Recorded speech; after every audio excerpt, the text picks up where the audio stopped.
இன்றைய சமையல் என்னன்னு பார்க்கலாம். சுட சுட சோறு செய்திருக்கேன்.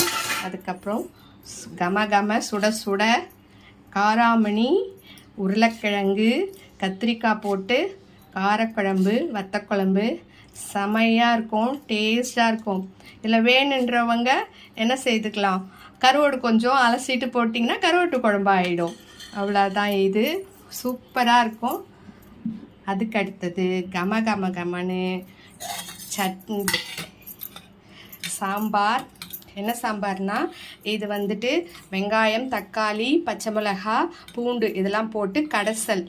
இது வந்து மிக்சியில் போட்டு அரைக்கக்கூடாது. அதுக்கு அப்படியே நம்ம பருப்பு சட்டி இருந்துச்சுன்னா பருப்பு சட்டியில் போட்டு அரைச்சிக்கலாம். அதுக்கு வந்து இட்லி செய்திருக்கேன்.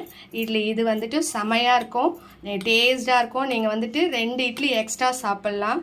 இது சாப்பிட்டு பாருங்கள், சாப்பிட்டுட்டு கமெண்ட்ஸில் சொல்லுங்கள். இங்கே பாருங்கள், சூப்பராக இருக்கும். இன்றைய சமையல் வந்து இட்லி வித் தக்காளி சட்னி, தக்காளி சாம்பார், அதுக்கு அடுத்தது காரக்குழம்பு, சாதம். வாங்க ஃப்ரெண்ட்ஸ், சாப்பிட்லாம். தேங்க்யூ.